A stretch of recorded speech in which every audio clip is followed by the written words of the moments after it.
Greetings, fellow mages and magic students. Rhadamant here. Thank you for tuning in to the first episode of a series of Mind Over Magic covering the Jade Dragon update. If you would like to skip the game's overview or the details of this series, please use YouTube chapters, and that information can be found in the description of this video as well. Mind Over Magic is a game where you design, build, and manage your magic school to fend off the encroaching fog and explore the dungeons below. The game feels like what you would get if you crossed Hogwarts with oxygen not included. The latest update adds an epic quest to hatch a Jade Dragon, which, after taking care of it and raising it dutifully, becomes a quest giver to further empower your mages. As usual, this will obviously air on YouTube and the details. So I'll be playing on balanced difficulty with tenacious trials and chaotic architecture. And the chaotic architecture is something that you guys voted on by small margin, but still voted on at the start of the stream. The primary goal of the series is to unlock the dragon, which takes a while. While backseat gaming is allowed, I'm going to be focused on the pulled goal, and characters will be raffled off to live viewing subscribers, except for the starting characters. So let's start a new one. So there's different difficulty settings, and these can be further customized. We're going to be playing balanced. The last time I played was relentless, and I didn't really make a lot of progress because of how difficult it was. And then as far as challenges go, I'm going to be doing tenacious challenges. If you want to customize your difficulty, there is a lot of customization here, but I'm not going to be getting into any of that. I'm just going to be default, balanced, tenacious, which is like standard across the board. As far as architecture style goes, you guys voted on chaotic. Chaotic is the only architecture style that does not shuffle. But, yeah, Airy almost won, but Chaotic won out. So Chaotic Architecture is a heavily randomized set of room keywords where most rooms can have most keywords that are non-mutually exclusive. Basically, embrace the chaos. Perfect. As per usual, I will be explaining all about the game as I go. So this is a mix of a Let's Play and tutorial. My school once stood here. The fog and its minions destroyed my creation. Rebuild the school and train brilliant new mages. Explore the underschool and repel the fog. I hope you are up to the task.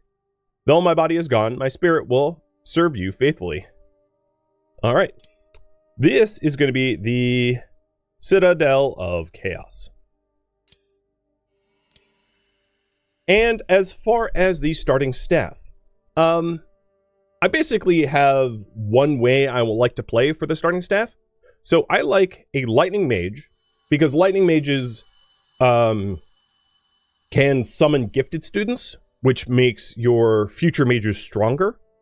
And I like stone, or earth rather, because they're really good tanks. For the lightning mage, I prefer really high power stats, and for the earth, I prefer high speed stats. There is a lot going on this screen, so I'm going to explain a little bit. The way that staff has been designed has changed significantly. So every time they level, they get a certain amount of points per level. And as you can see, it's rated from F to S, S being the best. So for instance, Dawn here gets 22.5 mana per level, whereas Alice only gets 12. And these stats matter a lot because... not so much on your founders, but more on your future students. It really controls their character growth. So let's try to get a very strong lightning user and a very fast earth user. I've also selected, when re-rolling, that this is going to be lightning and this is going to be earth. So for strong, I'm looking at like S tier growth for power and also high base stats. I'll settle for like an A or an S. So you can see some of these are Fs, which means that they'll never be powerful. And that would be like extra added challenge. Come on, just give me like an... Oh, there we go. Here's an A. So they are an A for growth, for their power, and an S for speed. So this is a very speedy, very powerful mage. And your name... And these starting characters were pre-rolled to my Patreon patrons. Guitar Lilin. 2 R's. Alright, and then Alice. So the reason I like a powerful mage is just they're good in combat, right? there's also relic slots. So these are significantly different than before. So your first relic slot is going to relate to your species. So in this case, they're Wolfkin, and this one's Vivified, but they're still re-rolling this. And then your magic type, and then there's an extra slot for special relics. I tend to like to have the two starting characters have different third slots, so they're not competing for the same relics. And I'll explain what relics are in a little bit once it becomes more relevant. Yeah, this person might work. So for Earth, I like high stats for health and high stats for speed. I'll reroll a little bit more. There was an S for speed. There's another S for speed. I'm going for like A for speed and decent for health. Ideally not another Wolfkin, so they don't compete with those relics as well. Oh, this person will do. They have a lot of mana too. Unfortunately, they have a Tranquility relic, so let me try to get someone different. Temperance relic. Alright, that will work. So A for speed and C for health. And you're going to be Matic. Alright, let's found the school. So when you start, you really only have one choice, which is to start up the mana font to repel the fog. And the way this works is, after you initially repel the fog, if the fog encroaches on your school ever again, you lose. So it's one of the main mechanics to cause game loss. I'm not going to be reading through these tutorials, they're kind of lengthy, and I'll just explain the mechanics myself. So, Katarlon, let's have you repel the fog.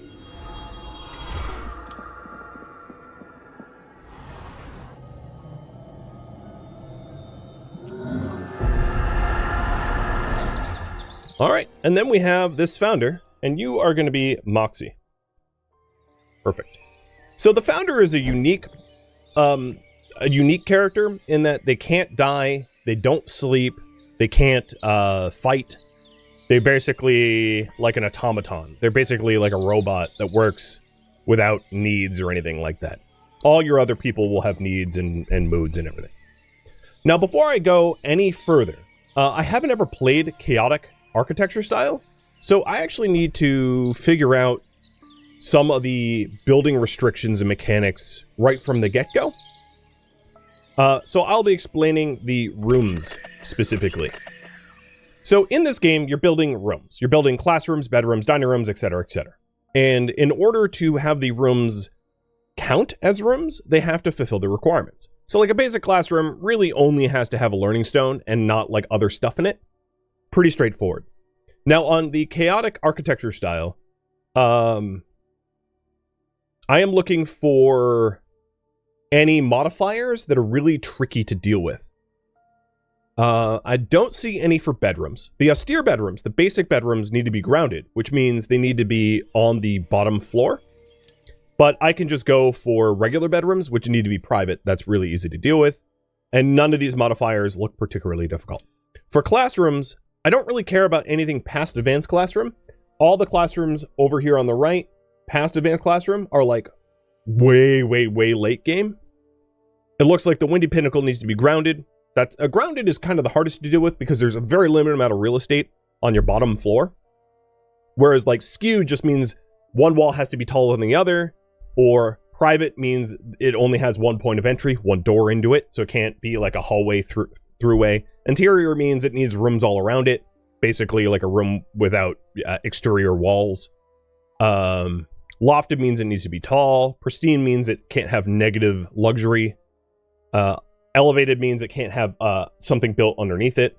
Those are all easy to deal with other than grounded. So when the Windy Pinnacle is the only tricky one for classrooms. Dining rooms. Elevated, skewed, elevated and private, elevated, private, towered. That's all pretty manageable. Elevated initial dining room is going to be a little tricky to deal with, but it's manageable.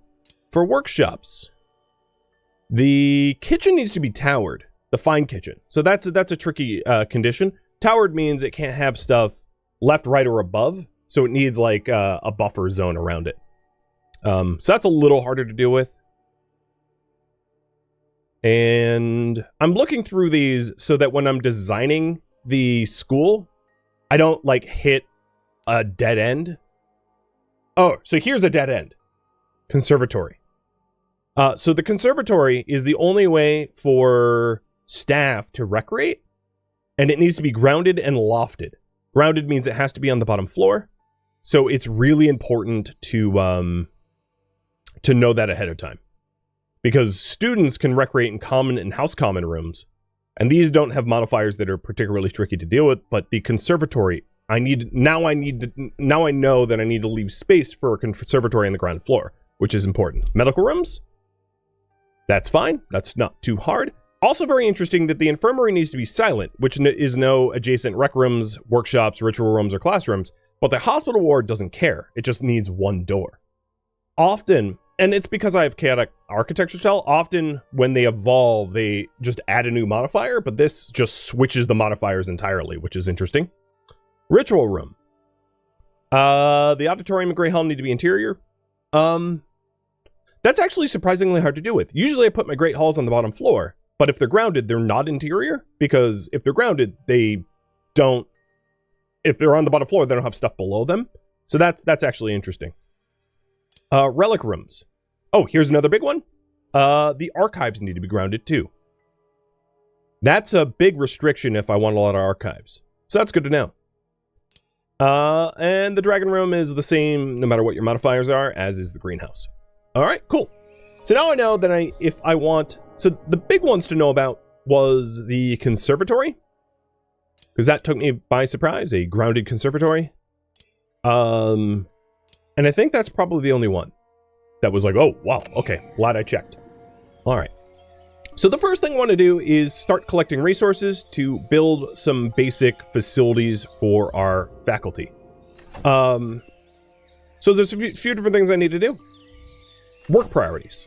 Qatar Lilin, you are going to be assembling and constructing. And Matic, you are going to be tending, harvesting, and chopping most of all. Also, mining. So I'm queuing up trees to be cut down and stone to be mined so that I can actually start building.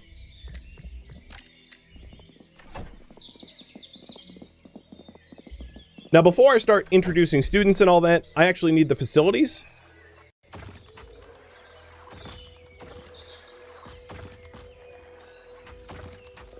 So we are working on setting up the basic facilities. So that would mean, let me raise the volume a little bit as well. That would mean getting bedrooms and teaching classrooms and everything like that. So I'm going to update the priority, set up a basic school. I'm not going to, it's going to be as simple as possible. So the first thing, one of the first things I want is an arcane secretary, which allows you to start to do research. And then I'm going to want some cots for people to sleep on. So I'm going to put the cots down here so that they can sleep. And then once we have a little bit more stone and wood, I'll set up the secretary for research. We're also going to want a wand crafter pretty early on, or a wand shaper.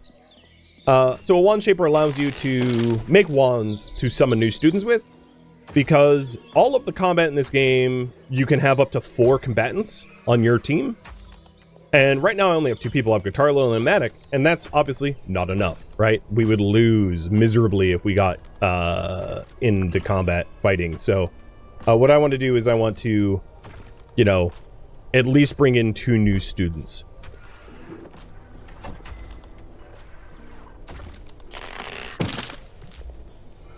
You feel like the conservatory being grounded was so inefficient you would restart? Well, you know, we are on chaotic architecture for a reason, so definitely not restarting for any reasons like that. So here's Matic mining up some stone. So some of the new features since I last played, and I'm going to be covering everything as I play, but some of the new features, one of the big ones is that your mages can have relics. And the relics can add stats to your mages. It can make them stronger, faster, healthier, more mana, or like other extra abilities. And you can also multi-class. So there's a huge, and I'm not going to really get into the details of that, but there's a big difference now for how to treat your students. You can have initiates, which is your initial students that you invite in, and then if you want to advance them, they can become apprentices to gain even higher levels and potentially even multi-class multiple magic, which is pretty cool. All right, so here's the Arcane Secretary, and I'm going to stick it down here. And yes, you can build in the Underschool. One of the advantages of building in the Underschool, it's permanently lit, and it cannot be messy or cluttered. So it won't attract gremlins, and it won't attract oozes. So when things are too dark, it attracts void shrooms, and void shrooms will suck the mana out of your mages, except for, of course, Moxie, who's immune. If things are too cluttered, it will attract gremlins, who will destroy your stuff. And if it's too messy, it will attract an ooze, who will start destroying your stuff. The Underschool is immune to those conditions, so putting messy things down there is kind of ideal. Alright, so one of the next things I want is the Wand Shaper. And the Wand Shaper requires sinew, and we can get sinew by killing these little dire rats. We're also going to want to collect some gut berries, because Guitar Lilin can eat, and in fact even likes to eat, raw rats, but Matic, being human, does not. So going to the meals menu here, Guitar Lilin eats dire rats, but Matic doesn't. As you can see, it's not a consumable for humans. So we need to start to get some gut berries so that it can eat something at least. So he has a source of food. Alright, so I'm going to tell Moxie to start hunting these rats. I'm holding left shift to queue it up after the current gutberry harvest. Speaking of which, if we open up the status and conviction, you can see their hunger meters, their sleep meters, and their recreation meters. Recreation will not be fulfilled for a while because recreation requires both research and also iron, which I have neither at the moment. But here is the Arcane Secretary. Initial research to put in. So Enchantophone is the way to gain recreation, but it requires iron, so it's not all that important to research until I actually have iron. Down here is Rustic Dining, which is a dining table. And I would say dining tables are probably the best first research so that you can actually eat somewhere. So I'm going to queue that up. And taking a look at the basic dining rooms, the initial dining room needs to be elevated for faculty, and for students it needs to be skewed. And I'll probably aim to have one of each, but that's just, elevated is an interesting requirement for the initial dining room, to say the least. Alright, I do have the resources for a Wand Shaper. The other thing to note is, you can build down in this Underschool, but make sure not to block access to stuff. So like if I put a Wand Shaper here, I won't have access to the whole area back here. So the Wand Shaper would be best placed like here or something, so that you can traverse around the Book of Rituals and get to the Wand Shaper.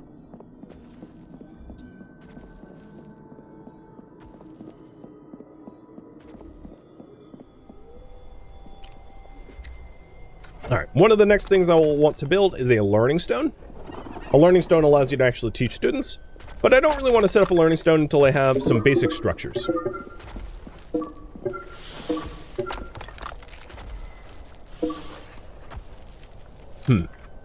Thinking about ground floor height, let me consider. So looking at what has to be grounded. Again, the conservatory needs to be grounded, but it's really easy to get a conservatory that is grounded, that is not wide. It doesn't need to be a wide building, so that's fine. The archive needs to be grounded, but they can be really tiny. And I'm just trying to make sure that I don't have any unexpectedly grounded requirements, because I can basically ignore the windy. I wonder if you can search. Oh yeah, I can search. So the conservatory needs to be grounded, the archive needs to be grounded, and the austere bedroom needs to be grounded. So there's not a lot of requirements for grounded, which is great. It does mean that my bottom floor can be basically like any shape that I want. So I think what I'm going to do is set up a really small conservatory here. This will be an initial teaching room. It probably won't stay a teaching room for very long. And then this can be the auditorium. Again, probably not staying like that for very long.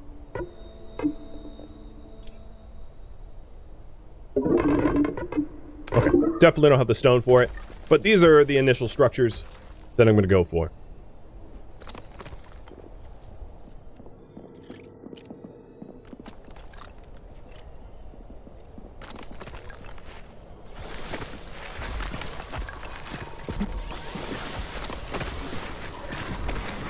It's going to say unreachable object because the door hasn't been built yet.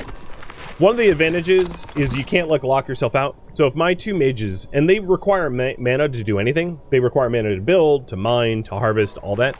If they ran out of mana, my Moxie could still build that. Because Moxie can phase through walls and doesn't use mana. So they, you can never get stuck in that way. You have a get out of jail free card. Another thing that we're going to want to set up pretty early on is chests. Leaving all of the stuff out here in the open to be destroyed by rain is going to be problematic. So I'm going to send Moxie over here to harvest these smoke reeds so that I can build some initial chests to put things away. Because I don't really want to lose all of the resources that I've obtained. Not everything decays in the rain, so like stone won't. Stone is really early on in the game kind of a finite resource. You don't have an infinite supply of it, so it's probably one of the reasons it doesn't decay. Whereas like wood decays, but trees regrow pretty quickly over time. So even if the wood did decay, it's not really devastating because you'll just get more wood back. And as far as initial chests go, I'm gonna lay them out here. So I'm putting them in the underschool just to keep them out of the way. So the underschool can't be buildings. Like you can't have a designated room in the underschool. It doesn't work like that. But you can stick just about anything that you want down there.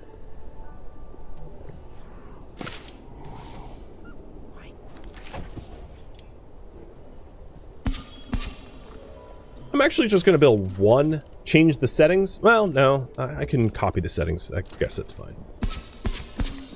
I don't necessarily want to store everything in these chests, so I want to specify what I'm allowing.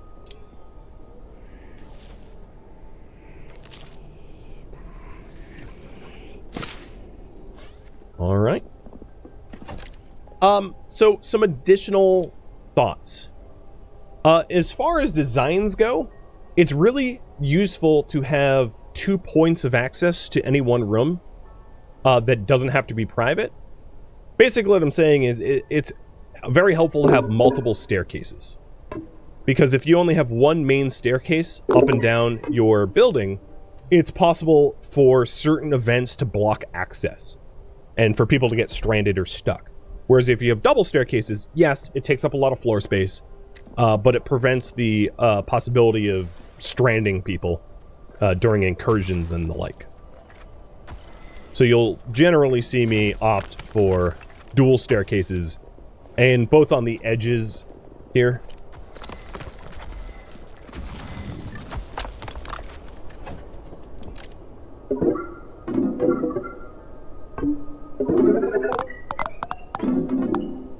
And there we go. We have our initial structure. Now these are floors, so they're not water resistant. If you wanted it to be watertight, they would need to be roofs, but I'm not putting roofs there because we're going to be building up. So Moxie is building the first of our chests. Once I have some initial facilities, I will build wands and invite the first wave of students. I'm excited about that.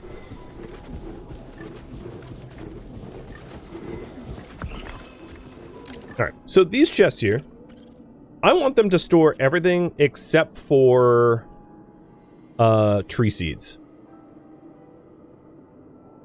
You don't really have a lot of use to plant tons of trees, so there's not really a need to gather up every tree seed every time you cut down a tree. So I find it unnecessary to, like, hoard tree seeds, so I don't. I leave these seeds, these shadow nut seeds of the shadow nut trees that we're cutting down out there to decay in the rain on purpose, because we don't need to stockpile them.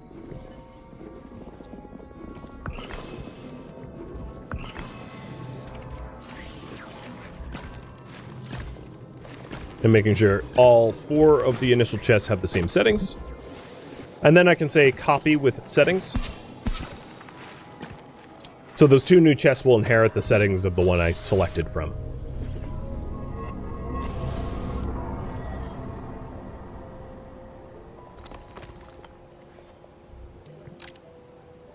Alright, I think before I take on students, I'm going to do a repel fog, which means I need a little bit more wood and at least 1 more gut berry. Just to keep the fog back, because every night the fog will encroach and cover up a portion of your territory. So the things like this smoke stick, for instance, is going to disappear once the fog encroaches. You can see that the fog is encroaching up into this point. If I hold T, which is the tilt, you can see it a little bit better. So I don't really want to lose access to, like, these ice flowers or the gut berries on the other side. So we're going to do a repel fog ritual. And for that, I need more wood. And interestingly, I think what I'm going to do is cancel some of my construction projects because I don't have enough wood for the ritual. And without enough wood for the ritual, oh, I canceled the wrong thing. Without enough wood for the ritual, the fog will encroach and cover up, like, the only remaining tree we have left. Don't really want that. So I'm changing around some of the initial build so that we can have a little bit more wood.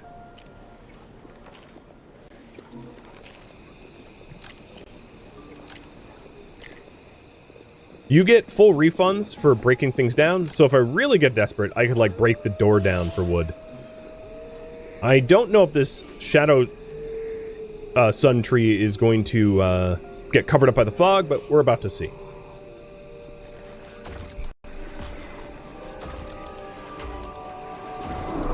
So here's the fog encroach, and yep, that tree's gone. I can't harvest it anymore.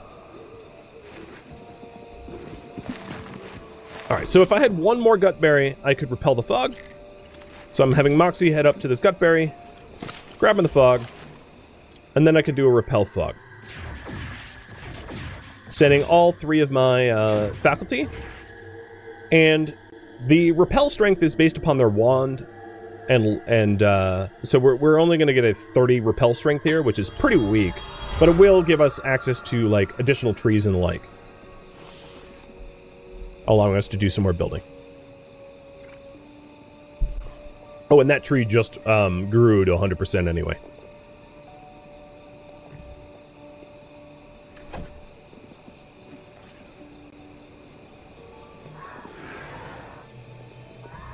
So after a 1-hour ritual that takes 34 wood and 4 gut berries, the fog will get pushed back a little ways.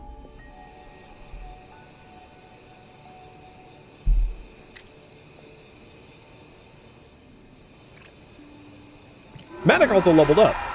Matic leveled to level 4, and as a result of leveling, he gained, you know, like 3 speed, 18 mana, 9 health, so on and so forth. Almost no power, but Earth casters don't really need power. And there we go. Now we have the axis back, so we can continue to resource harvest. Matic and Guitar Lilin are scheduled to sleep, but Moxie never sleeps.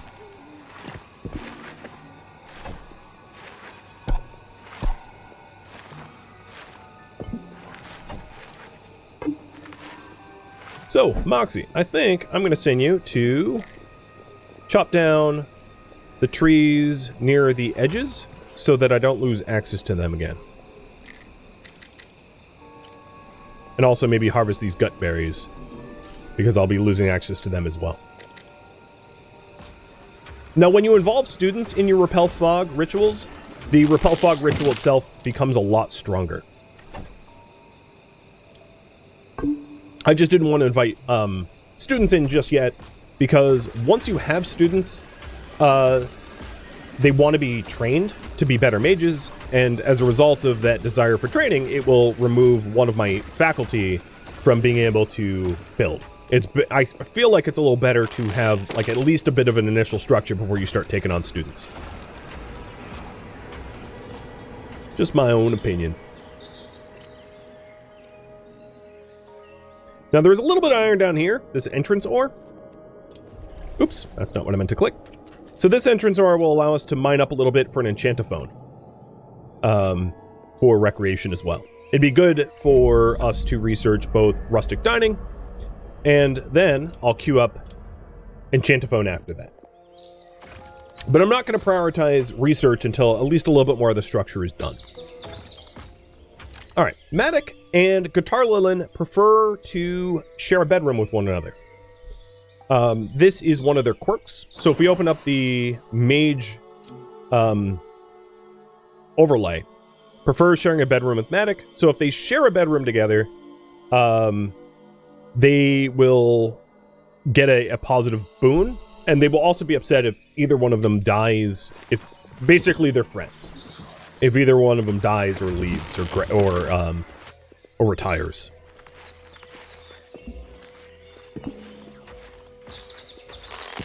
This game looks confusing. Well, hopefully this series will help clear a lot of that out. So Maddox down here mining. I'm actually gonna cancel mining. I'd rather have stone at the moment, so I'm gonna have him go back to getting stone rather than iron. The other thing is the stone near the edge that's gonna get covered up by the fog again. Oh, he can't reach that yet. Is gonna be more important anyway. In order to gain access to that, I just need to build these doors.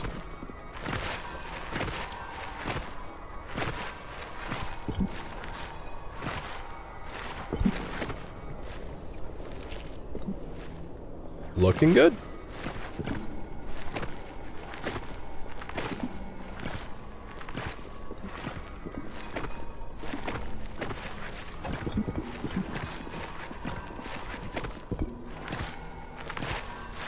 So I'm going to put the learning stone right in the center of this room. This is going to be our basic classroom. This is going to be the conservatory. And then this will be the ritual room, where we graduate students.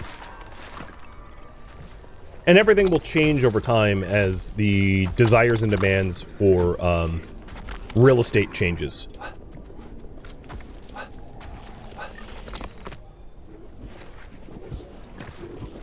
Once a room is fully enclosed, it will also require illumination.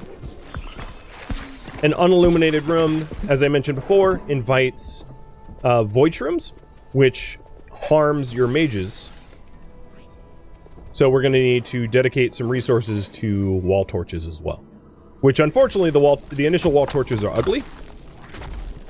Oh, and Matic, you are very hungry, so harvest some gut berries and eat it.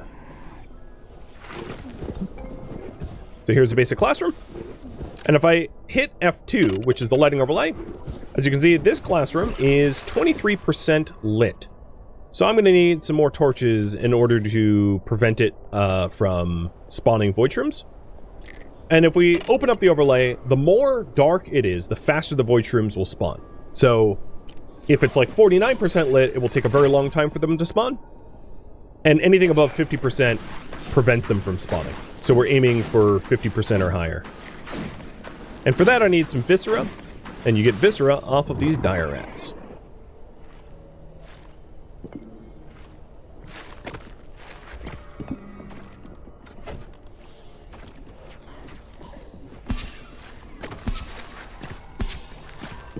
And And that should illuminate the entire room once that's built.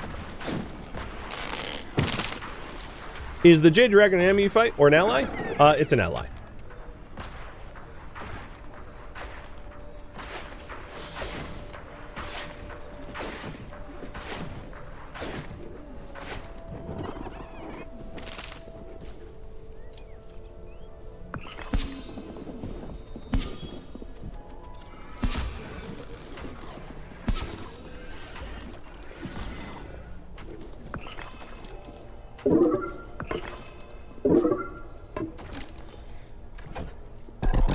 Actually, let's not do that quite yet.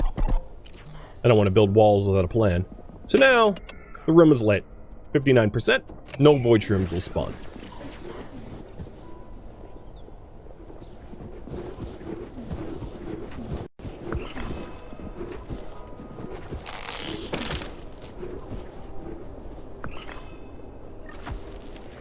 Alright, before it becomes nighttime, I'm going to have Maddox start moving the gut berries and the stone away from the edge of the map, because the resources here are going to be engulfed in the fog soon. And I'm not necessarily moving them all the way to store. I'm just moving them out of the fog zone. The other thing I'm going to do is Moxie. I'm going to set you to high priority haul. Moxie is going to be a particularly good hauler because Moxie phases through the ground. So Moxie can haul resources without having to use stairs or anything like that. Also, the resources that are closest to where the fog zone is, I'm going to raise the priority up to 5 so that they are moved first so I don't lose them. Alrighty, priority hauling. Because it's going to be nighttime in a few hours here, and anything outside of the zone is going to get swallowed up. Also, Matic, can we try to get the rock here before it gets swallowed? That'd be great.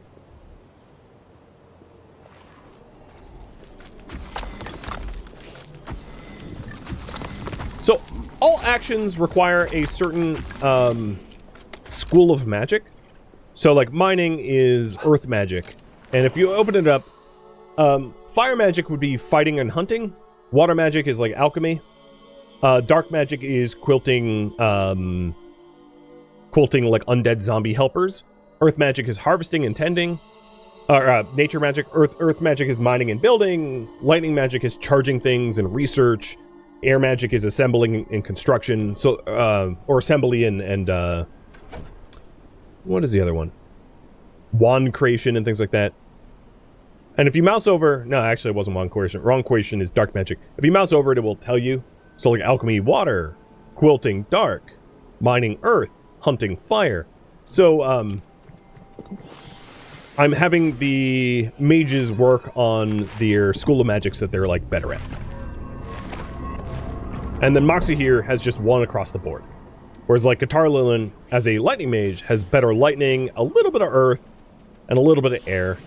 And Matic has earth, a little bit of nature, and a little bit of air.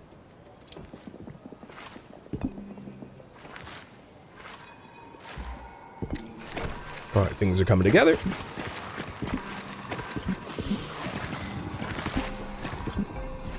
So these two schoolrooms are too darkly lit. Let's get a little bit more light in there. And I need a little bit more viscera in order to do that. But here's a really good example. This is 42% lit, so Void Shroom in 1.5 days. Well, actually, they're close enough lit that it's the same Void timer.